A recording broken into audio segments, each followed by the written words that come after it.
ഇനി തുമ്പീവാ തുമ്പക്കുടത്തിൻ തുഞ്ചത്തായും ഞാലിടാ. It gets all them away from her styles, every shoe, every color. അങ്ങനെ ഒരു തുടങ്ങുന്ന ഗിറ്റാർ വെച്ച് ഹാന മൊണ്ടാന ഇങ്ങനെ പാടുന്നതാണ്. അവർക്ക് അറിയാവുന്ന വേറെ സ്റ്റുഡൻസ് ഉണ്ടെങ്കിൽ they prevent us from getting into the limelight or opportunity or whatever. ആ ഒരു സാധനം. പിന്നെ അപ്പം എനിക്ക് പാട്ട് പഠിക്കുന്നതിനേക്കാളും നമ്മൾ ഗ്രൂമിങ്ങിന് പോകുന്നതായിരുന്നു നമുക്ക് എല്ലാവർക്കും ഏറ്റവും ഫേവറേറ്റ് ആയിട്ടുള്ള സംഭവം.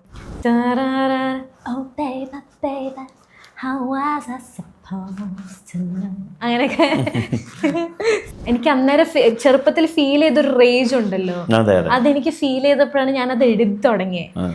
അപ്പോൾ സ്റ്റാർ ചക്കറിന് ശേഷം ഞാൻ ഏറ്റവും കൂടുതൽ ചിന്തിക്കാനിടയായത് ഞാൻ എന്ത് ചെയ്യണം എന്നുള്ളതാണ്. ഹലോ എവ്രിവൺ, വെൽക്കം ടു ഇൻഡിവേർഡ്, വെൽക്കം ടു മിസ്ഫിറ്റ്സ്. ഇന്ന് നമ്മോടൊപ്പം ഉള്ളത് സ്റ്റാർ സിംഗറിലൂടെ നമുക്ക് ഏവർക്കും സുപരിചിതയായ song writer Nanda. Welcome Nanda. Thank you. So Nanda, so I just start from the little Nanda Jayadev. പണ്ട് ചെറുപ്പത്തിലെ പാട്ടൊക്കെ പഠിച്ച് സ്റ്റുഡിയോയിലൊക്കെ പോയി ആദ്യമായിട്ട് സിനിമയിലൊക്കെ പാടിയ. So what is your earliest memory of music? ആ ഒരു ചെറിയ കുട്ടിയുടെ സ്റ്റുഡിയോയിൽ പോകുന്നു, പാടുന്നു. എൻ്റെ ഫസ്റ്റ് സ്റ്റുഡിയോ എക്സ്പീരിയൻസ് എന്ന് പറയുന്നത് നമുക്കിവിടെ സംഗം കലാ ഗ്രൂപ്പ് എന്ന് പറഞ്ഞൊരു ക്ലബ്ബ് പോലെ ഉണ്ടായിരുന്നു. എവറി വീക്കെൻഡ് നമ്മളിങ്ങനെ കരോക്കെ ഒക്കെ പാടാൻ പോകുന്നൊരു സ്ഥലം. അപ്പോൾ അതിലത്തെ മെയിനായിട്ടുള്ള ഒരു അങ്കിൾ ഉണ്ടായിരുന്നു, ഗോപകുമാർ അങ്കിൾ എന്ന് പറഞ്ഞിട്ട്. അങ്കിളിപ്പില്ല. അപ്പോൾ അങ്കിൾ എങ്ങനെ ഇങ്ങനെ ഓരോ ഇവൻറ്റിനും പരിപാടിക്കൊക്കെ ഇങ്ങനെ കൊണ്ടുപോകുമായിരുന്നു. അപ്പോൾ ഒരു കോമ്പറ്റീഷനിൽ വെച്ചിട്ട് ഞാൻ ഇന്നെനിക്ക് പൊട്ടുകുത്താൻ പാടി. അപ്പോൾ അതിൽ ജഡ്ജായിട്ടിരുന്നത് ബേണി സാറും ഇഗ്നേഷ്യസ് സാറും ആയിരുന്നു. അപ്പോൾ എൻ്റെ കരോക്കെ പകുതിക്ക് വെച്ച് കട്ടായി. മറ്റേ പാമ പനി പാ ആ സ്വരം പാടുന്നതിൻ്റെ ഇടയിൽ കട്ടായി. എന്നിട്ട് ഞാൻ പക്ഷെ പാടുന്നത് നിർത്തിയില്ല. അത് കഴിഞ്ഞിട്ട് വീണ്ടും ട്രാക്ക് സ്റ്റാർട്ടായപ്പോൾ ഞാൻ ആ ട്രാക്ക് കറക്റ്റ് തുടങ്ങേണ്ട സ്ഥലത്തുനിന്ന് പാടി തുടങ്ങി. അപ്പോൾ ബേണിയങ്ങളും ഇഗ്നീഷ്യസങ്ങളും ഇങ്ങനെ കൈയൊക്കെ കൊട്ടി. And it was nice. അതായിരുന്നു എൻ്റെ ഒരു ഭയങ്കര ഒരു ഓക്കെ കൊള്ളാം പരിപാടി എന്നുള്ള എനിക്ക് ഫസ്റ്റ് എൻ്റെ ഒരു മെമ്മറി എന്ന് പറയുന്നത് അതാണ്. പിന്നെ അതിനുശേഷം ഗോപകുമാർ അങ്കിൾ ഇൻട്രൊഡ്യൂസ് ചെയ്യുന്നത് ഒരു സിനിമയ്ക്ക് പാടാൻ എന്ന് പറഞ്ഞിട്ടാണ്. ട്രാക്കാണ്, വരുമോ ഇല്ലയോ എന്നറിയില്ല. അങ്ങനെയാണ് ഫസ്റ്റ് മിടുമിടുക്കൻ മുയലച്ചൻ എന്ന് പറഞ്ഞ പാട്ട് സ്റ്റുഡിയോയിൽ പാടുന്നത്. അന്നായിരുന്നു എൻ്റെ ഫസ്റ്റ് എക്സ്പീരിയൻസ്. അന്ന് ഫസ്റ്റ് പാടിക്കഴിഞ്ഞിട്ട് ഒരു 2000 റുപ്പീസ് എനിക്കിങ്ങനെ കയ്യിൽ തരും. അപ്പം എനിക്ക് ഭയങ്കര എന്തായിരുന്നു ഫീൽ ചെയ്യുന്ന ഓർമ്മയില്ല. എന്താ ചെയ്യണ്ടേ എൻ്റെ നേരെ അച്ഛനും അമ്മയ്ക്കും കൊടുത്തു. ഞാൻ 6ാം ക്ലാസ്സിലായിരുന്നു. പക്ഷെ ഭയങ്കര ഹാപ്പി ആയിരുന്നു. സോ ഗോപകുമാർ അങ്കിള് കാരണം അങ്ങനെ ഒരു ആ പാട്ടിന് ഇപ്പം എത്ര വ്യൂസ് ഉണ്ടെന്ന് അറിയാമോ?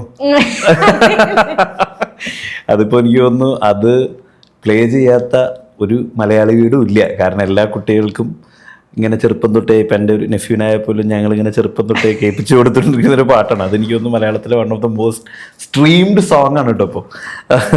അപ്പോൾ അത് സോ എനിക്ക് തോന്നുന്നു മലയാളികളുടെ എല്ലാ വീട്ടിലും നന്ദയുടെ ശബ്ദം ഉണ്ട്.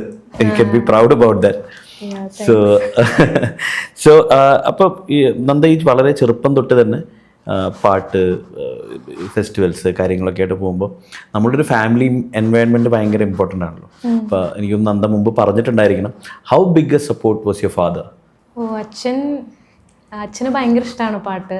അച്ഛന് പാട്ട് പഠിക്കണം എന്നുണ്ടായിരുന്നു. പക്ഷെ അന്നത്തെ ആ ഒരു കണ്ടീഷനും സാഹചര്യങ്ങളും വെച്ചിട്ട് അങ്ങനെ പഠിക്കാനുള്ള ഒരു ഓപ്പർച്യൂണിറ്റി ഒന്നും ഉണ്ടായിരുന്നില്ല. അപ്പം അച്ഛൻ മദ്രാസിൽ പഠിച്ചിരുന്ന സമയത്ത്, കോളേജിൽ പഠിച്ചിരുന്ന സമയത്ത് ഫ്ലൂട്ട് പഠിച്ചിരുന്നു കുറച്ച് നാൾ. അപ്പോൾ അതാണ് അച്ഛൻ്റെ ആകെയുള്ളൊരു പഠിത്തം, മ്യൂസിക് പഠനം എന്ന് പറയാനുള്ളത് അത് മാത്രമേ ഉള്ളൂ. പിന്നെ എന്നെ 3ാമത്തെ വയസ്സിൽ പാട്ട് പഠിപ്പിച്ചു തുടങ്ങി. അന്ന് ഇങ്ങനെ ഈ സരിഗമ പദനിസ മാത്രമേ പാടുന്നുള്ളൂ. എനിക്കാണെങ്കിൽ എൻ്റെ തലയിൽ ഈ ഹാന മൊണ്ടാന എന്ന് പറഞ്ഞ ഷോ ഉണ്ടായിരുന്നു ഡിസ്നിയിൽ. അതിൽ It gets all them away from her styles, every shoe, every color. അങ്ങനെ ഒരു തുടങ്ങുന്ന ഗിറ്റാർ വെച്ച് ഹാന മൊണ്ടാന ഇങ്ങനെ പാടുന്നതാണ്. അപ്പം അന്ന് എനിക്കിത് ഭയങ്കര ഫാസിനേഷനായിരുന്നു. എനിക്കത് അങ്ങനെ പാടണം, അങ്ങനെ പെർഫോം ചെയ്യണം, അതായിരുന്നു എൻ്റെ ഐഡിയ. ആ ഒരു ഐഡിയയിൽ വെച്ചിട്ട് ഞാനിങ്ങനെ പാട്ട് ക്ലാസ്സിൽ എന്ന് പാടുമ്പോഴത്തേക്കും എനിക്കത് അന്ന് അത്ര ഡൈജസ്റ്റ് ചെയ്യാൻ പറ്റിയില്ല. അപ്പം ഞാനിങ്ങനെ ഇടയ്ക്കിടയ്ക്ക് ഇങ്ങനെ ഉറങ്ങിപ്പോവായിരുന്നു. ബിക്കോസ് എൻ്റെ ഐഡിയ ഓഫ് മ്യൂസിക് അല്ലെങ്കിൽ performance was different to that which I'm learning right now, ആ ഒരു പ്രായത്തിൽ. അപ്പം അന്ന് എനിക്ക് വലിയ താല്പര്യമൊന്നും ഇല്ലായിരുന്നു. പക്ഷെ അച്ഛനും അമ്മയും ഇങ്ങനെ നിർബന്ധിച്ച് ഇരുത്തുമായിരുന്നു ക്ലാസ്സിൽ. അങ്ങനെ ഇരുത്തി പിന്നെ ഈ സ്കൂളിലത്തെ ലൈറ്റ് മ്യൂസിക് കോമ്പറ്റീഷനൊക്കെ ഇങ്ങനെ നിർബന്ധിച്ച് ചേർക്കായിരുന്നു. പിന്നെ ഒരു 10th ഒക്കെ ആയി കഴിയുമ്പോഴാണ് നമുക്കതിൻ്റെ ഒരു ഇത് മനസ്സിലാവുന്നത്. I still love to sing. എനിക്ക് ഭയങ്കര ഇഷ്ടമായിരുന്നു പാടാനും പെർഫോം ചെയ്യാനും ഒക്കെ ഭയങ്കര ഇഷ്ടമായിരുന്നു. പക്ഷെ ഒരിക്കലും അതിങ്ങനെ ഒരു ഇരുന്ന് പഠിക്കണം എന്നുള്ളൊരു സംഭവം എൻ്റെ തലയിൽ കൂടെ പോയിട്ടേ ഇല്ല. സോ അച്ഛൻ എന്നും പറയായിരുന്നു പ്രാക്ടീസ് ചെയ്യണം. പക്ഷെ ഞാൻ അങ്ങനെ ഇരുന്ന് പ്രാക്ടീസ് ചെയ്യുന്നതൊക്കെ ഭയങ്കര കുറവായിരുന്നു. ഞാൻ ഈ വെരി റീസെൻ്റ്ലിയാണ് അങ്ങനെയൊക്കെ പ്രാക്ടീസ് ചെയ്ത് തുടങ്ങിയത്. So I don't know, I'm very grateful to dad and mom അങ്ങനെ ഇരുത്തിയതിന്. ഇപ്പോൾ നന്ദ പറഞ്ഞല്ലോ, ഇപ്പോൾ ഹന മോണ്ടാനയിലെ പാട്ട് പഠിക്കുന്ന ഒരു രീതി, നന്ദ അഡ്മിഷൻ ചെയ്യുന്ന വേറൊരു രീതി. എനിക്ക് തോന്നുന്നു നന്ദ ഇപ്പോൾ വളരെ ഈസിലി ജോണേഴ്സ് സ്വിച്ച് ചെയ്ത്, ഇപ്പോൾ റിയാലിറ്റി ഷോയിൽ നമ്മൾ കണ്ടിട്ടുള്ളതാണ് നന്ദ എത്ര നന്നായി ഒരു ക്ലാസിക്കൽ പാടുന്നു, അതുപോലെ തന്നെ വേറൊരു ജോണറിലെ പാട്ട് വളരെ അനായാസം കൈകാര്യം ചെയ്തിട്ടുണ്ട്. അപ്പോൾ ഈ ഒരു early exposure to different genres അത് നന്ദേനെ നല്ലോണം ഹെൽപ്പ് ചെയ്തിട്ടുണ്ടോ? യെസ്, കാരണം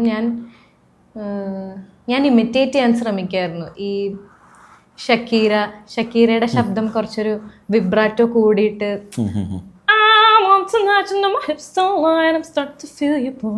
ആ ഒരു സാധനം. പിന്നെ ഞാൻ കുറേ സിംഗേഴ്സിന് ഇങ്ങനെ പാട്ട് കേട്ടിട്ട് ഇങ്ങനെ ചെറുപ്പത്തിൽ തന്നെ ഒരു 9th ആകുമ്പോൾ ഞാൻ ഇങ്ങനെ ഇമിറ്റേറ്റ് ചെയ്യും. പിന്നെ ബ്രിട്നി സ്പിയേഴ്സിൻ്റെ മറ്റേ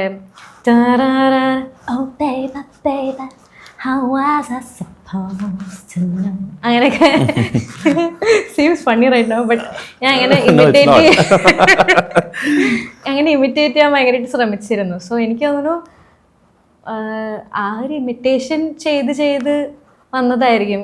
പിന്നെ എനിക്ക് പ്രൊഡക്ഷൻ, ഓരോ സൗണ്ടിൻ്റെയും ഓരോ പാട്ടുകളും എങ്ങനെ സൗണ്ട് ചെയ്യുന്നു എന്നുള്ളത് എനിക്ക് ഭയങ്കര ഇഷ്ടമായിരുന്നു. അപ്പോൾ എനിക്ക് വെസ്റ്റേൺ മ്യൂസിക്കിൽ ഞാൻ ആ ഒരു ഫാക്ടറിനോട് ഞാൻ ഭയങ്കര അട്രാക്റ്റഡ് ആയിരുന്നു. അപ്പം എനിക്കത് കേൾക്കുമ്പോൾ ഇതെങ്ങനെ നമുക്ക് ഇവിടേക്ക് ഇങ്ങനെ കൊണ്ടുവരാൻ പറ്റും, can we do it in Indian way എന്നൊക്കെ ഞാൻ ചിന്തിച്ചിട്ടുണ്ട്. അത് പക്ഷെ അങ്ങനെ മ്യൂസിക് ചെയ്യണം എന്ന് ആലോചിച്ച് വന്നതല്ല, തന്നെ എന്താ പറയുക, വെറുതെ ഇരിക്കുമ്പോൾ ആലോചിച്ചിട്ടുള്ളതാണ്, വെറുതെ പാട്ട് കേൾക്കുമ്പോൾ. അപ്പോൾ ഞാൻ വരുന്നത് തന്നെ നന്ദ വളരെ യങ് ആയിരിക്കുമ്പോൾ, I mean years back music മോജോയിൽ ഒരു ഒറിജിനൽ ചെയ്യണ്ടായി, ബ്രൗൺ ആൻഡ് പ്രൗഡ്. അത് written, composed and performed by you. Tell me about that journey. അത് അത്ര ചെറുപ്പത്തിൽ അത്ര ഒറിജിനൽ ക്രിയേറ്റ് ചെയ്യുക, അത് മ്യൂസിക് മോജോ പോലുള്ളൊരു വേദിയിൽ അത് പാടുക. And how was that experience different from your playback singing? എനിക്ക് ആക്ച്വലി അതിൽ പ്ലേബാക്ക് സിംഗിങ്ങിൽ നമ്മൾ കുറച്ചും കൂടെ എഫേർട്ട് ഇടുന്നതായിട്ട് എനിക്ക് ഫീൽ ചെയ്യാറുണ്ട്. In the sense we have to learn. പിന്നെ മ്യൂസിക് ഡയറക്ടറിൻ്റെ ഒരു idea of how the song should be presented എന്നുള്ളത് തലയിലുള്ളത് കൊണ്ടാണോ എന്നറിയില്ല. അപ്പം ഞാൻ അതിനെ ഫോക്കസ് ചെയ്തിട്ട് ഭയങ്കരമായിട്ട് ചെയ്തിരുന്നു. ഇതിൽ സത്യം പറഞ്ഞാൽ എനിക്കൊരു എഫേർട്ട് ഇടേണ്ടതായിട്ട് എനിക്ക് ഫീൽ ചെയ്തില്ല. ഇറ്റ് വാസ് വെരി നാച്ചുറൽ എന്ന് വേണമെങ്കിൽ, വളരെ ഭയങ്കര ഓർഗാനിക് ആയിട്ട് ഇത് സംഭവിക്കുക എന്നുള്ള രീതിയിലായിരുന്നു. പിന്നെ വേറൊരു കാര്യം എന്താണെന്ന് വെച്ചാൽ, ഞാൻ 9th തന്നെ ഈ സോങ് ഞാൻ എഴുതിയിരുന്നു. ഞാൻ വെറുതെ സ്കൂളിലിരിക്കുമ്പോഴോ അങ്ങനെ ചെറിയ എഴുതി. പിന്നെ ഞാൻ വീട്ടിൽ വരുമ്പോൾ വെറുതെ പണിയൊന്നും ഇല്ലാത്ത സമയത്ത്, അല്ലെങ്കിൽ നെക്സ്റ്റ് ഡേ എക്സാം ആണെങ്കിൽ ഞാൻ ചിലപ്പോൾ പാട്ടായിരിക്കും കേൾക്കുക പഠിക്കാതെ. അപ്പോൾ കാരണം ആ സാധനത്തിൽ ഇരുന്ന് കഴിയുമ്പോൾ നമുക്കൊരു, ഇപ്പം നമ്മൾ റീൽസിലൊക്കെ കാണില്ലേ ഫ്ലോ സ്റ്റേറ്റ് ഓഫ് മൈൻഡ് എന്നൊക്കെ പറഞ്ഞിട്ട്, ആ ഒരു മൈൻഡിൽ എഴുതുന്ന സംഭവമായിരുന്നു. ആൻഡ് അതിന് വേണ്ടിയിട്ട് ഞാൻ എഫേർട്ട് ഇട്ടിട്ടില്ല, മനസ്സിലായി. ആൻഡ് അതിൻ്റെ പ്രൊഡക്ഷനിൽ ഇരിക്കുകയാണെങ്കിലും അന്ന് ഗൗതം വിൻസെൻറ്റ് ആയിരുന്നു ചെയ്തിരുന്നത്. That was also really nice, because അതിനും പ്രത്യേകിച്ച് എഫേർട്ട് ഇട്ടതായിട്ട് എനിക്ക് ഫീൽ ചെയ്യുന്നേ ഇല്ല. ബിക്കോസ് കേൾക്കുമ്പോൾ തന്നെ ഇങ്ങനെ ചെയ്താൽ നല്ലതായിരിക്കും, ഇങ്ങനെ ചെയ്താൽ. And we did it and somehow I really liked it. And music മോജോയിൽ സത്യം പറഞ്ഞാൽ അവിടെ ഷൂട്ട് ചെയ്യുന്ന സമയത്തോ റെക്കോർഡ് ചെയ്യുന്ന സമയത്തോ പോലും ഞാനിങ്ങനെ മ്യൂസിക് മോജോയിലാണ് ചെയ്യുന്നതെന്നുള്ളൊരു റിയലൈസേഷൻ ഒന്നും വരുന്നില്ല. അത് കഴിഞ്ഞിട്ട് ഔട്ട്പുട്ട് കേൾക്കുമ്പോൾ ഞാൻ കേട്ടപ്പോഴല്ല, ബാക്കി കുറേ പേര് കേട്ടിട്ട് ഇങ്ങനെ വിളിച്ച അഭിപ്രായം പറയുമ്പോഴാണ് നമുക്ക് ആ റിയലൈസേഷൻ വരുന്നത്. Oh my god, I perform for Music Mojo എന്നുള്ള സംഭവം. That is still something I'm very proud of. ഞാൻ ഇപ്പോൾ ഓരോ ക്രിയേഷനും ഓരോ ആർട്ട് വർക്കിനും ഒരു ഇൻസ്പിറേഷൻ ഉണ്ടല്ലോ. There is a moment. So what was your inspiration to write and perform Brown and Proud? Actually അത് ആ ലിറിക്സിനകത്ത് തന്നെ ഉണ്ട്. ഞാൻ സ്കൂളിലുള്ള സമയത്ത് ചില കോമ്പറ്റീഷൻസിന് പണ്ട് എനിക്കറിയില്ല ഇപ്പോഴും ഉണ്ടാവാറുണ്ടോന്ന്, ചില ടീച്ചേഴ്സിനോട് നമ്മളോട് ആദ്യം ഒരു കൈൻഡ് ഓഫ് നമ്മള് സ്റ്റേജിൽ ശരിയാവോ ഇല്ലേന്നല്ല, അവർക്ക് അറിയാവുന്ന വേറെ സ്റ്റുഡൻസ് ഉണ്ടെങ്കിൽ they prevent us from getting into the limelight or opportunity or whatever. അപ്പോൾ ആ സമയത്ത് എനിക്ക് അങ്ങനെ 2-3 ടീച്ചേഴ്സ് ഉണ്ടായിരുന്നു. അപ്പോൾ എനിക്ക് അങ്ങനെ എന്താ പറയാ, എനിക്ക് പക്ഷെ ചെയ്യണം, സ്റ്റേജിൽ കയറണം, എനിക്ക് പാടണം, ഭയങ്കരമായിട്ട് ആഗ്രഹമുണ്ട്. പക്ഷെ due to some other factors I can't do that. And അന്ന് എനിക്ക് ഭയങ്കര വിഷമമൊക്കെ ആയിട്ടുണ്ടായിരുന്നു. ഭയങ്കര വിഷമം എന്ന് വെച്ചാൽ എൻ്റെ അമ്മയ്ക്ക് അറിയാം ഞാൻ കരയൊക്കെ ചെയ്തിട്ട് എനിക്ക് സ്റ്റേജിൽ പാടാൻ പറ്റിയിട്ടില്ല എന്നൊക്കെ പറഞ്ഞിട്ട്. പക്ഷെ ഞാൻ എൻ്റെ ഒരു ക്ലാസ്സിൻ്റെ ഇതിന് ഞാനിങ്ങനെ പാടി, വെറുതെ സ്റ്റേജിൽ പാടിയപ്പോൾ അതിനുശേഷം കുറേ പേര് വിളിച്ചു തുടങ്ങി. ആൻഡ് അങ്ങനെയുള്ള സംഭവങ്ങൾ ഫെൽറ്റ് വെരി എന്താ പറയുക, ആർട്ട് ഇമിറ്റേറ്റ്സ് ലൈഫ് എന്നൊക്കെ പറയില്ലേ, അതുപോലെ എനിക്ക് എന്തേലും ഞാനിത് എഴുതി തുടങ്ങുന്ന സമയത്താണെങ്കിലും എൻ്റെ ഒരു ഫ്രണ്ടിനെ ഭയങ്കരമായിട്ട് വേറൊരു ഫ്രണ്ട് ഷെയിം ചെയ്തു കളറിൻ്റെ അടിസ്ഥാനത്തിൽ. ഇങ്ങനെ it was very unnecessary. But I felt like എനിക്ക് അന്നേരം ചെറുപ്പത്തിൽ ഫീൽ ചെയ്തൊരു റേജ് ഉണ്ടല്ലോ, അതെനിക്ക് ഫീൽ ചെയ്തപ്പോഴാണ് ഞാനത് എഴുതി തുടങ്ങിയത്. And it created something like went on to create something like Brown and Proud. And അതിൽ സത്യം പറഞ്ഞ ഇപ്പോഴും ഞാൻ ആലോചിക്കുമ്പോൾ ഞാൻ എങ്ങനെ അന്നേരം എഴുതി എന്ന് ഇപ്പൊ ചോദിക്കുന്ന സമയത്ത് ഞാൻ ആലോചിച്ചതാ. That was kind of that life inspires. Coming to their later journey in music, Brown and പ്രൗഡിന് ശേഷം ഓഫ് കോഴ്സ് ഇപ്പോഴത്തെ ഒരു നന്ദയുടെ പോപ്പുലാരിറ്റിയിലേക്ക് ഫ്യൂൽ ചെയ്തത് സ്റ്റാർ സിംഗർ പോലുള്ള റിയാലിറ്റി ഷോ ആണ്. And I think Star Singer went on for more than 1 year. And it was a long journey. So how real was that reality show and your journey? 1.5 കൊല്ലം പോയതറിഞ്ഞില്ല. Actually it was ആദ്യം തുടക്കത്തിൽ I felt very inhibited because I felt like this stage is probably not for me. എനിക്ക് അങ്ങനെയൊക്കെ feel ചെയ്യായിരുന്നു. May be എൻ്റെ മുന്നത്തെ എന്തെങ്കിലും എക്സ്പീരിയൻസിൻ്റെ എന്തെങ്കിലും ഒരു സംഭവമായിരിക്കും. പിന്നീട് ഒരു പാട്ടിന് ശേഷമാണ് എനിക്ക് ഭയങ്കരമായിട്ടൊരു കോൺഫിഡൻസ് തോന്നിയത്. May be I can do this if I try hard enough. പിന്നെ നമ്മൾ ഈ ചെറുപ്പം മുതൽ കേൾക്കുന്നുണ്ട്, കാണുന്നുണ്ട് ഈ സ്റ്റാർ സിംഗറിലെ പല എപ്പിസോഡ്സും. നമ്മൾ ഫാൻസ് ആയിരുന്നു പല സിംഗേഴ്സിൻ്റെയും മുന്നത്തെ സീസണിൽ. അപ്പോൾ അതൊക്കെ കണ്ടിട്ട് ചെയ്യണം എന്നൊരു ആഗ്രഹത്തിൻ്റെ പുറത്ത് ട്രൈ ചെയ്തതാ. And first it was very difficult. പിന്നെ ഐ ട്രൈഡ്, എന്താ പറയുക, ട്രൈഡ് അല്ല, I enjoyed the process of learning A new song. എന്ന് വെച്ചാൽ നമുക്ക് ഓരോ ഷെഡ്യൂളിൻ്റെ ഉള്ളിൽ ബിറ്റ്വീൻ ഈച്ച് ഷെഡ്യൂൾ 2 weeks ആണുള്ളത്. അപ്പോൾ അതിലൊരാഴ്ച നമ്മൾ പാട്ട് പഠിക്കും. ആൻഡ് ദ നെക്സ്റ്റ് 5 days നമ്മൾ ഗ്രൂമിങ്ങിന് പോകും. അപ്പോൾ എനിക്ക് പാട്ട് പഠിക്കുന്നതിനേക്കാളും നമ്മൾ ഗ്രൂമിങ്ങിന് പോകുന്നതായിരുന്നു നമുക്ക് എല്ലാവർക്കും ഏറ്റവും ഫേവറേറ്റ് ആയിട്ടുള്ള സംഭവം. ബിക്കോസ് ഒരേപോലെ പാട്ടിനെ ഇഷ്ടപ്പെടുന്ന, പാട്ടിനെ കേൾക്കാൻ ആഗ്രഹിക്കുന്ന ഒരു ഗ്രൂപ്പ് ഓഫ് ആൾക്കാർ ഒരുമിച്ച് വന്നപ്പോൾ it felt very at home. അപ്പോൾ നമ്മളെല്ലാവരും ഭയങ്കര എക്സൈറ്റഡ് ആയിരുന്നു ഗ്രൂമിങ്ങിന് പോകാൻ വേണ്ടിയിട്ട്. അപ്പോൾ the only reason not to get eliminated is to have fun on the sets. നമ്മളെല്ലാവരും ആ ഒരു എയിമിലാണ് ഫുൾ ടൈം അവിടെ ഇരുന്നിരുന്നതും. നമുക്ക് മാർക്കോ അതൊന്നും ഒരു വിഷയമല്ലായിരുന്നു. പാട്ട് പഠിക്കുക, പാടുക, yes that's there, you have to do what you have to do. But the results നമ്മൾ എനിക്ക് തോന്നുന്നില്ല ആരും അത്രയും ഇമ്പോർട്ടൻ്റ് ആയിട്ട് എടുത്തിരുന്നില്ല. ബട്ട് ആ ഒരു എല്ലാവരും തമ്മിലുള്ളൊരു കമറാഡറി ഭയങ്കരമായിരുന്നു. And I still miss it. You couldn't have explained it better. കാരണം മാർക്കും കാര്യങ്ങളൊന്നുമില്ല, ആ ഒരു എൻവയോൺമെന്റിന്റെ ഭാഗമാവാനാണ് എലിമിനേറ്റ് ആവാതിരിക്കും. സോ അവിടെ തന്നെ കിട്ടുന്നത് ഒരു മാസീവ് എക്സ്പോഷറാണ് to explosive talent, explosive experience. Chitra ചേച്ചി, സിത്താര ചേച്ചി, വിധു ചേട്ടൻ, ഷെരീഫിക്ക, മിഥുൻ ചേട്ടൻ and all the other panel grooming judges, കാര്യങ്ങൾ കൂടെയുള്ള contestants. So what shifted in the musician in you pre Star Singer and post Star Singer? Pre Star Singer actually ഞാനിതൊരു it's a passion, it still is a passion. But ഇത് ഇങ്ങനെ ഇതിലോട്ട് തന്നെ എൻ്റെ work profession ഇതാക്കണോ എന്നുള്ള ഒരു ഷിഫ്റ്റാണ് star സിംഗറിൽ വന്നതിന് ശേഷം എനിക്കുണ്ടായിരുന്നത്. Otherwise I was like I will focus on my studies, LLB complete ചെയ്യണം, അല്ലെങ്കിൽ എന്തെങ്കിലും PG ചെയ്യണം. എനിക്കറിയില്ല ഇപ്പോഴും ഞാൻ എന്താ ചെയ്യേണ്ടതെന്നുള്ളത്. അപ്പോൾ സ്റ്റാർ സിംഗറിന് ശേഷം ഞാൻ ഏറ്റവും കൂടുതൽ ചിന്തിക്കാനിടയായത് ഞാൻ എന്ത് ചെയ്യണം എന്നുള്ളതാണ്. ലൈക്ക് എനിക്ക് ആദ്യമായിട്ട് എന്താ പറയുക, എന്താ ചെയ്യണ്ടേ, എന്ത് ഞാൻ ചെയ്യുന്നൊരു ഡൗട്ട് ക്രിയേറ്റ് ചെയ്തത് സ്റ്റാർ സിംഗറാണ്. അതാണ് എനിക്ക് ഏറ്റവും വലിയ ഡിഫറൻസ്. എനിക്ക് സത്യം പറഞ്ഞാൽ എന്താ ചെയ്യേണ്ടതെന്ന് അറിയില്ല. I want to invest a lot of my time and energy into music. ഞാൻ ഒരിക്കലും ഇത്രയും ടൈം ആൻഡ് മണി അല്ലെങ്കിൽ എനർജി ഇൻവെസ്റ്റ് ചെയ്യും മ്യൂസിക്കിലോട്ടെന്ന് ഞാൻ വിചാരിച്ചിട്ടില്ലായിരുന്നു pre Star Singer. Post Star Singer I am trying to എന്താ പറയുക മെയിൻറ്റെയിൻ ദിസ് പ്രിവിലേജ്, എന്താണ് അതിനെ വിളിക്കാന്നറിയില്ല. ഈ ഇപ്പോൾ എൻജോയ് ചെയ്യുന്നൊരു സംഭവം ഉണ്ടല്ലോ, ഇതിനെ എത്ര മാക്സിമം എൻജോയ് ചെയ്യാൻ പറ്റും, at the same time how am I going to maintain it എന്ന് ചിന്തിക്കുന്ന ഒരു സമയം ഇപ്പോൾ. That's lovely because I believe you gained a lot of people from Star Singer. ഇപ്പോൾ ഞാൻ റീസെൻ്റ്ലി ശ്രീരാഗിൻ്റെ ഇൻ്റർവ്യൂ എടുക്കേണ്ടായി. ഇപ്പോൾ ശ്രീരാഗ് ഇങ്ങനെ സ്റ്റാർ സിംഗറിലെ എക്സ്പീരിയൻസിനെ പറ്റി ശരിക്കും ശ്രീരാഗ് അങ്ങനെ വാചാലനായി സംസാരിക്കുന്ന ഒരാളാണെന്ന് പോലും എനിക്കൊരു ധാരണ ഉണ്ടായിരുന്നില്ല. അപ്പോൾ ശ്രീരാഗ് വളരെ മനോഹരമായിട്ട് ഗോകുലാണോ ബൽറാമോ പാടിയ മറ്റേ ചന്ദനച്ചോലയിൽ, അതിന് ശ്രീരാഗ് പറഞ്ഞൊരു ഉപമയുണ്ട്. അതായത് സന്ധ്യക്ക് മുറ്റടിച്ചു വാരിയ പോലെ അത്ര ഭംഗിയായിട്ട് പാടി വെച്ചു എന്നുള്ളത്. അപ്പൊ സ്റ്റാർ സിംഗറിലെ നന്ദയുടെ ഒരു favourite performance by somebody else, rank ചെയ്യാനല്ല ഞാൻ പറയുന്നത്, ഇപ്പൊ പെട്ടെന്ന് ഓർമ്മയിൽ വരുന്നത്. കാരണം റാങ്ക് ചെയ്യാൻ പറഞ്ഞാൽ അത് ഇൻജസ്റ്റിസ് ആണെന്ന് എനിക്കറിയാം. അയ്യോ കുറേ ഉണ്ട്. ഞാൻ പറയുകയാണെങ്കിൽ ഒന്ന് ഗോകുല് പാടിയ ചിന്നത്തായ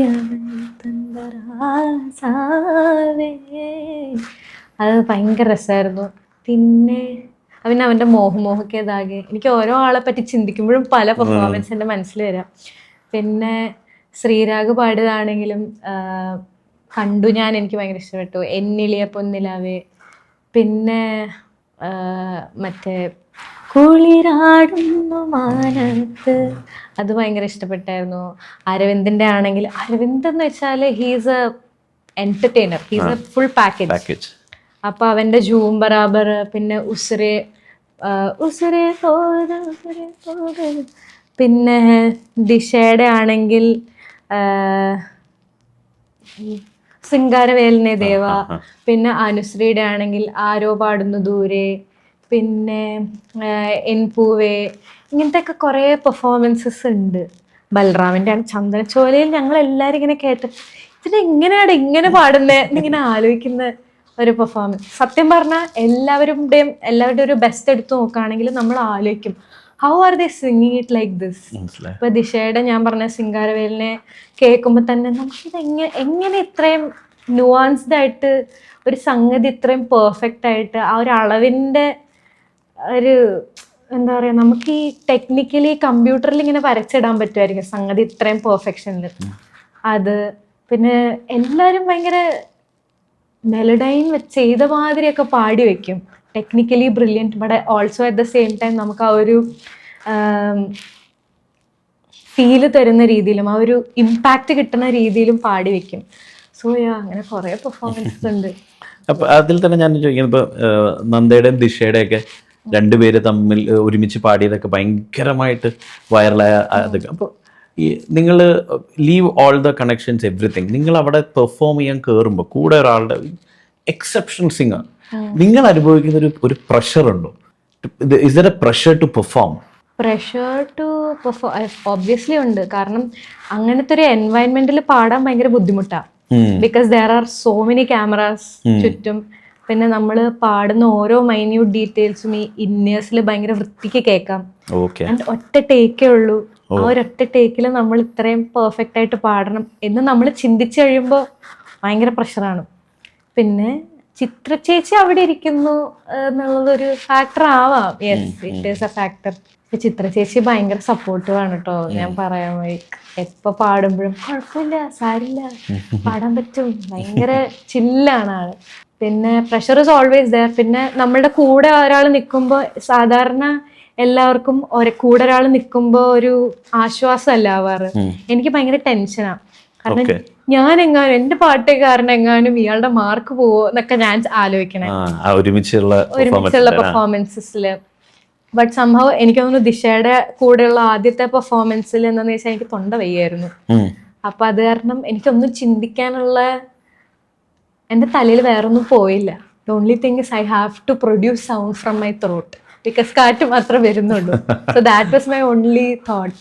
അപ്പൊ അത് കാരണം അന്ന് ഞാൻ ഭയങ്കര വേറെ ഒന്നും ചിന്തിക്കാണ്ട് പാടി. അതെ, ഇപ്പൊ ശ്രീരാഗ് അന്ന് നന്ദയെ പറ്റി പറഞ്ഞതാണ്. നന്ദ രാവിലെ വന്ന് പനിയാണ് വയ്യാന്നൊക്കെ പറയും, എന്നിട്ട് സ്റ്റേജിൽ കയറി somehow she pulls a crazy performance and come back എന്നാണ് ശ്രീരാഗ് എക്സാക്ട്ലി പറഞ്ഞത്. സോ നിങ്ങൾ പെർഫോമേഴ്സ് ആയതുകൊണ്ട് തന്നെ മൾട്ടിപ്പിൾ സ്റ്റേജസ് ഇപ്പൊ തന്നെ മന്ത്ലി 7 to 10 ഷോസ് ഒക്കെ നന്ദ ചെയ്യുന്നുണ്ട്. So there will be off days well you are not well mentally. ചിലപ്പോൾ നമുക്ക് you are not in that zone because you only show your goofy happy side online. So അങ്ങനത്തെ ഒരു when you have a bad day but you can't compromise on your performance because you're committed to it. So how do you push yourself? What is your mechanism? ഈ ഒരു ഹൈയും ലോവും ഉണ്ടല്ലോ, അത് ശരിക്കും ഞാൻ feel ചെയ്ത് തുടങ്ങിയത് സ്റ്റാർ സിംഗർ കഴിഞ്ഞിട്ടുള്ള ഒരു because you get so much appreciation at A time and if it goes the other way അത്രയും തന്നെ നെഗറ്റീവായിട്ടുള്ള രീതിയിലും നമുക്ക് ആ ബാക്ക് ഫയർ ചെയ്യുന്നുള്ളതൊരു ഭയങ്കര വലിയ ഫാക്ടറാണ്. ആൻഡ് എന്നെ സംബന്ധിച്ചിടത്തോളം ഞാൻ വീട്ടിൽ ചെല്ലുമ്പോൾ ചില സമയത്ത് ഇങ്ങനെ ഒരു മൂഡും ഇല്ല, പക്ഷെ എനിക്ക് അങ്ങനെ വളരെ കുറച്ച് നേരെ ഇരിക്കാൻ പറ്റുള്ളൂ. And if I'm dealing with something I try to deal it on my own. അപ്പോൾ ഒരു നല്ല ബുക്ക് വായിച്ചു കഴിഞ്ഞാൽ നമുക്കൊരു ഉത്സവം കഴിഞ്ഞൊരു ഫീൽ ആയിരിക്കും. ഉത്സവത്തിന് കസിൻസും എല്ലാവരും ഇങ്ങനെ നാട്ടിൽ നിന്നും പല സ്ഥലത്തു നിന്നൊക്കെ ഇങ്ങനെ വന്നു. എന്നിട്ട് ഉത്സവം കഴിയാറാകുമ്പോഴത്തേക്കും എല്ലാവരും ഇങ്ങനെ ബാഗ് പാക്ക് ചെയ്യുന്നു. ബാഗൊക്കെ പാക്ക് ചെയ്ത് റെഡിയായി വെച്ചിട്ട് അവരിങ്ങനെ ഇറങ്ങാൻ പോകുന്ന സമയത്ത് നമുക്ക് ഉണ്ടാവുന്ന ഒരു ഫീൽ ഉണ്ടല്ലോ, അതാണ് എനിക്കൊരു ബുക്ക് വായിച്ചു കഴിഞ്ഞാൽ ഉണ്ടാവുന്നത്. That was the same emotion I was having. ഈ ഒരു സ്റ്റാർ സിംഗറിന്റെ ഒരു ഹൈ, ചില സമയത്ത് ഹൈയും ലോവും നമ്മൾ ഫീൽ ചെയ്യുള്ളൂ. ഈ ഹൈ എങ്ങനെ ഫീൽ ചെയ്യുന്നു അതുപോലെ തന്നെ നമുക്ക് ആ ലോവും ഫീൽ ചെയ്യുന്നുള്ളതാണ്. And through that times I try to read, അല്ലെങ്കിൽ I try to listen to music and അങ്ങനെ ഡീൽ ചെയ്യാൻ എന്നെ കൊണ്ട് പറ്റും. പിന്നെ സ്റ്റേജിലുള്ള സമയത്ത് somehow I haven't felt that low before, thank God. I mean എന്താ അതറിയില്ല, ഇതൊരു അങ്ങനെ ലോ ആയിട്ട് സ്റ്റേജിൽ ഫീൽ ചെയ്തിട്ടില്ല. സ്റ്റേജിൽ എപ്പോഴും ഞാൻ അതെ സ്റ്റേജിൽ you are committed to deliver. പക്ഷെ അതെന്റെ തലയിൽ ആ ഒരു I am suppose to deliver എന്നുള്ള സാധനം പോയിട്ടില്ല. It comes naturally. അതങ്ങനെ തന്നെ ആയിരിക്കട്ടെ. സോ അപ്പോൾ ഞാൻ ഇപ്പൊ ഒരു ഇത്രയും you do a lot of collaborative work, അതായത് പല സീനിയർ ആർട്ടിസ്റ്റ് ഇപ്പൊ വിധുചേട്ടൻ്റെ കൂടെ പോകുന്നു, യു ഹവ് ഷെയർഡ് സ്റ്റേജ് ചിത്രമ്മ എവ്രിവെയർ. അങ്ങനെ ഈ കൊളാബറേറ്റീവ് വർക്ക്സ് വരുമ്പോൾ എസ്പെഷ്യലി സീനിയർ ആളുകളുടെ അവർക്കുള്ള പല പല വർക്ക് എത്തിക്കുണ്ടാവും. Is there something that you picked from each and everybody? Yeah, definitely. ചിത്ര ചേച്ചിയുടെ പോകുന്ന സമയത്ത് what I found admirable is the preparation she does. ചിത്രാമ്മ എപ്പോഴും ഡയറ്റ്, ഇന്ന സാധനങ്ങൾ കഴിച്ചാൽ തൊണ്ടേനെ എഫക്ട് ചെയ്യും, and it's A long list of things and she doesn't eat them or drink them or whatever. അതിപ്പോഴും അങ്ങനെ തന്നെ ഫോളോ ചെയ്യും. പിന്നെ പരിപാടിയുള്ള ദിവസം നന്നായിട്ട് പ്രിപ്പയർ ചെയ്യും. ചിത്രാമ്മ എപ്പോഴും ഒരു ബുക്കിൽ ലിറിക്സ് എഴുതിയിട്ട് മാർക്ക് ചെയ്യും എവിടെ ശ്വാസം എടുക്കണം. ആൻഡ് ചിത്രാമ്മ അത് നോക്കിയിട്ടാണ് പാടുന്നത്. അപ്പം അത് നോക്കിയിട്ട് കറക്റ്റായിട്ട് നമ്മുടെ ബോഡി അതിനനുസരിച്ച് ആ ഒരു കുത്തും കുനിപ്പും അനുസരിച്ച് ബോഡി റിയാക്ട് ചെയ്യണമെങ്കിൽ that means she has done that much preparation. അപ്പം നമ്മുടെ ആ മസിൽ മെമ്മറിയിലോട്ട് അത് വരിക എന്നുള്ള ആ ഒരു ട്രെയിനിങ് ഉണ്ടല്ലോ, ഇത് ഭയങ്കര അഡ്മറബിൾ ആണ്. കാരണം ഞാൻ ഇതുവരെ അങ്ങനെ ചെയ്തിട്ടില്ല. ചെയ്യാൻ ശ്രമിക്കുന്നുണ്ട്, അറിയില്ല, നോക്കാം വർക്ക്ഔട്ട് ആവോ നോക്കാം. പിന്നെ വിധുചേട്ടൻ്റെ ഇതിൽ പറയുകയാണെങ്കിൽ it's the way he handles the stage. It's very much visible in the way that he procures every one's attention. അത് ഭയങ്കര രസമായിട്ടാണ് ആൾ ചെയ്യുന്നത്. ഭയങ്കര കമാൻഡിങ് ആയിട്ടാണ് സ്റ്റേജിൽ നിൽക്കുന്നതും ആൾക്കാരോട് ഇന്ററാക്ട് ചെയ്യുന്നതും. ഇത് ഭയങ്കര ഒരു കണ്ടു പഠിക്കാനുള്ളൊരു സംഭവമാണ്. എത്ര ഡെഡ് ക്രൗഡ് ആണെങ്കിലും make sure they move. And Sithara ചേച്ചിയുടെ, ഞാൻ പണ്ടും സിത്താര ചേച്ചിയുടെ ഒരു ഫാനായിരുന്നു.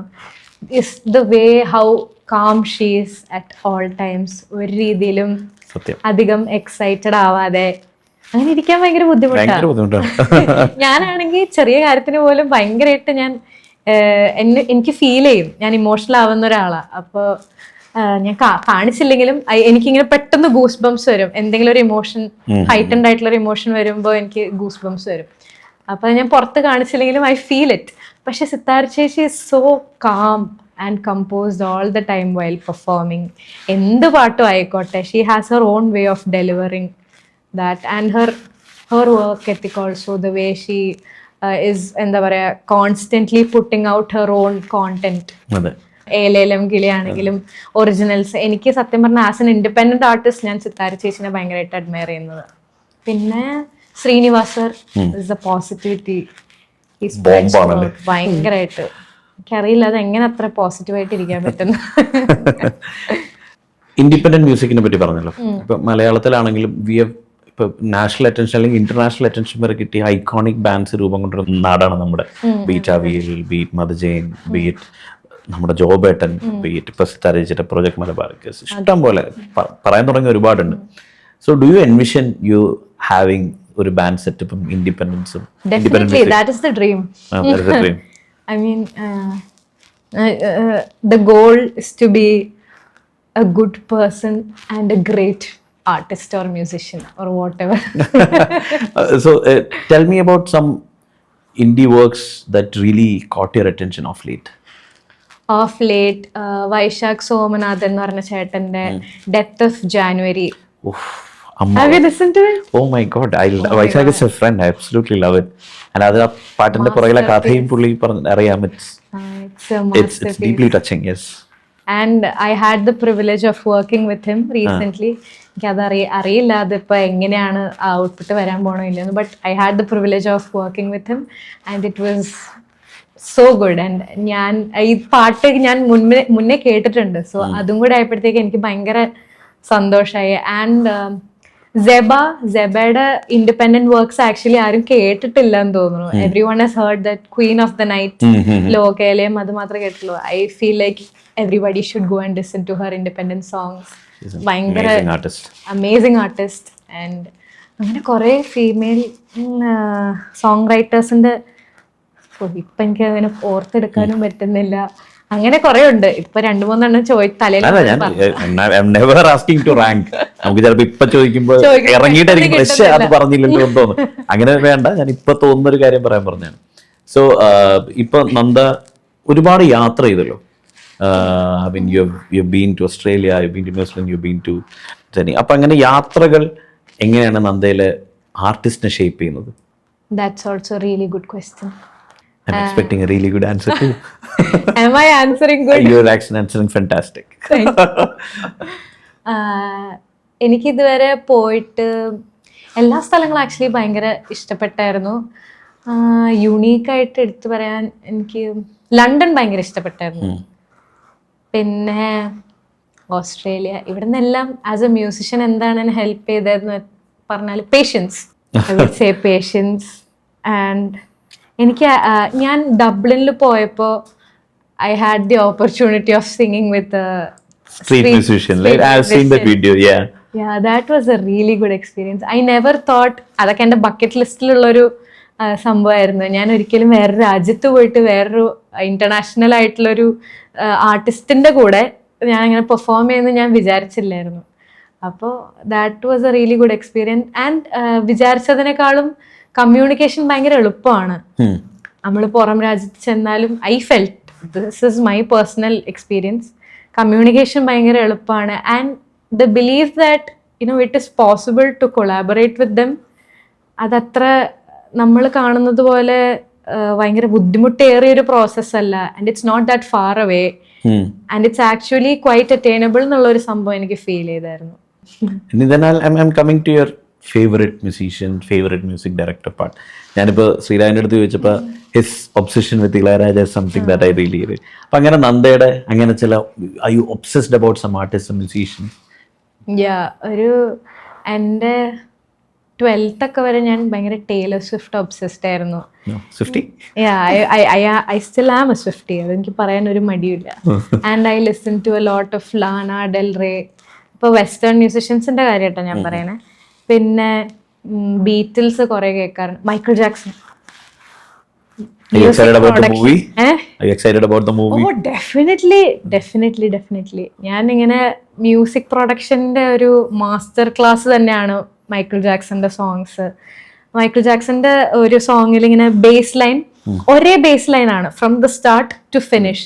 അപ്പൊ ആ ബേസിസ്റ്റിന്റെ ഒരു ഇന്റർവ്യൂല് ആള് പറയുന്നുണ്ട്, ഞാനിത് ഫുൾ ഞാൻ പ്ലേ ചെയ്തതാണ്, ഒറ്റ ബേസ് ലൈൻ, ആ ഒരു ഒറ്റ for the entire song he played it. അത് മറ്റേ റെക്കോർഡ് ചെയ്തിട്ട് പിന്നെ കോപ്പി പേസ്റ്റ് ചെയ്തതല്ല. Throughout the entirety of the song he had played the same notes, the same beat. അപ്പോൾ he was saying that ആ ഒരു പാട്ട് പ്രോഗ്രസ് ചെയ്യുന്തോറും ആ പ്ലേ ചെയ്യുന്ന സാധനത്തിന്റെ ഡിഫറൻസ് അറിയണമെങ്കിൽ ഞാൻ അത് സ്റ്റാർട്ട് മുതൽ എൻഡ് വരെ പ്ലേ ചെയ്യണം എന്നുള്ളതായിരുന്നു. And Michael Jackson is the person who suggested doing that. So he is a master class in production to me. പിന്നെ Taylor Swift and Lana Del Rey പറയുകയാണെങ്കിൽ ലിറിസിസം ഞാൻ ഭയങ്കരമായിട്ട് ശ്രദ്ധിക്കുന്ന ഒരാളാണ്. ആൻഡ് സ്റ്റോറി ടെല്ലിംഗ് എനിക്ക് ഭയങ്കര ഇമ്പോർട്ടൻ്റ്. എനിക്കറിയില്ല, വായിക്കുന്നത് കൊണ്ടായിരിക്കാം. ഇപ്പൊ ടേലർ സ്വിഫ്റ്റിന്റെ ഒരു സോങ്ങിൽ ഗ്രേറ്റ് അമേരിക്കൻ ഡൈനസ്റ്റി എന്ന് പറഞ്ഞിട്ട് റെബേക്ക എന്ന് പറഞ്ഞൊരു ക്യാരക്ടറിനെയാണ് പറയുന്നത്. Rebecca was the woman who owned A house in ഏതോ അമേരിക്കയുടെ റോഡ് ഐലൻഡിൽ ഒരു വലിയൊരു മാൻഷന്റെ ഓൺ ചെയ്ത ഒരാളുടെ ഭാര്യയായിരുന്നു ഈ റെബേക്ക എന്ന് പറയുന്നത്. അപ്പൊ റെബേക്കയുടെ സ്റ്റോറി ഇങ്ങനെ പറഞ്ഞു വരുന്നു. റെബേക്കയുടെ ഹസ്ബൻഡ് മരിച്ചുപോയി, അതിനുശേഷം റെബേക്കയ്ക്ക് പ്രാന്താണെന്ന് പറയുന്നു. കാരണം റെബേക്ക ഇടയ്ക്കിടയ്ക്ക് ഡ്രങ്ക് ആവും. Rebecca gets drunk and makes parties, calls everyone up. ആൻഡ് ആ വീട്ടിൽ ജീവിച്ചുകൊണ്ടിരിക്കുന്ന എല്ലാ പെണ്ണുങ്ങളുടെയും അവസ്ഥ അത് തന്നെയാവും. And finally that house is pass down to me. And because Taylor Swift actually now owns that mansion. അപ്പൊ ആ ഒരു സ്റ്റോറി ടെല്ലിംഗ് ഉണ്ടല്ലോ, ഭയങ്കര രസമാണ്. പിന്നെ നോ ബോഡി നോ ക്രൈം എന്ന് പറഞ്ഞിട്ട്, അതായത് it's about her friend being missing and she knows that the culprit is the husband and she is talking to this other front.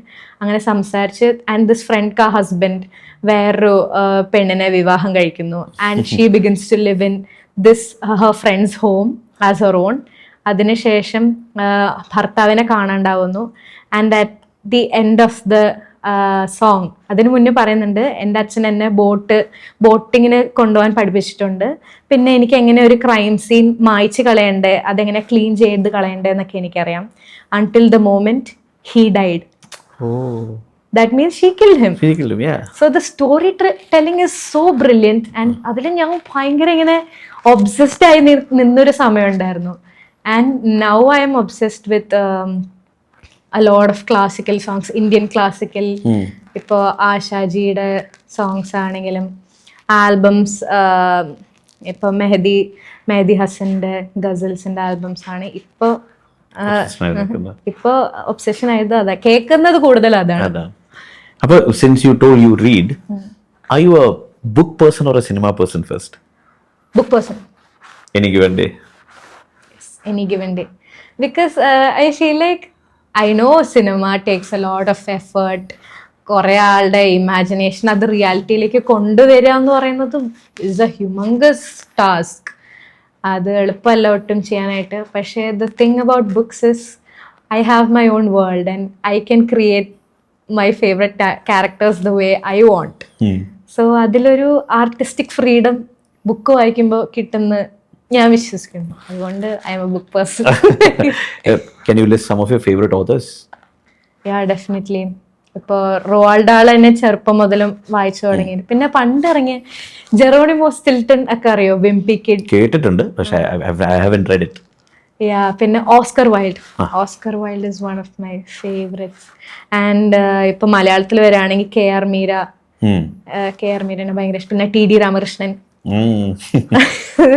ഇപ്പൊ ഈ അടുത്ത് ഇറങ്ങിയ മറ്റേ ഇട്ടിക്കോര ഫ്രാൻസിസ് ഇട്ടിക്കോരയുടെ സെക്കൻഡ് പാർട്ട് പാട്ട്. കോരപ്പാപ്പന് സ്തുതിയായിരിക്കട്ടെ. സ്തുതിയായിരിക്കട്ടെ. അപ്പൊ ഞാനത് ഓർഡർ ചെയ്തിട്ടുണ്ട്. ഞാനും ശ്രീരാഗും ഒരുമിച്ച് ഓർഡർ ചെയ്തു. So currently I'm reading that. കോരപ്പാപ്പിനെ സ്തുതിയായിരിക്കട്ടെ വീട്ടിലിരിപ്പുണ്ട്, തൊട്ടിട്ടില്ല. ഇത് വായിക്കണം. So Nanda, thank you so much for chatting into this. It was so good to talk to you, so good to know you better. Thank you so much, and all the best for whatever you're going to do in future. Thank you so much. Thank you.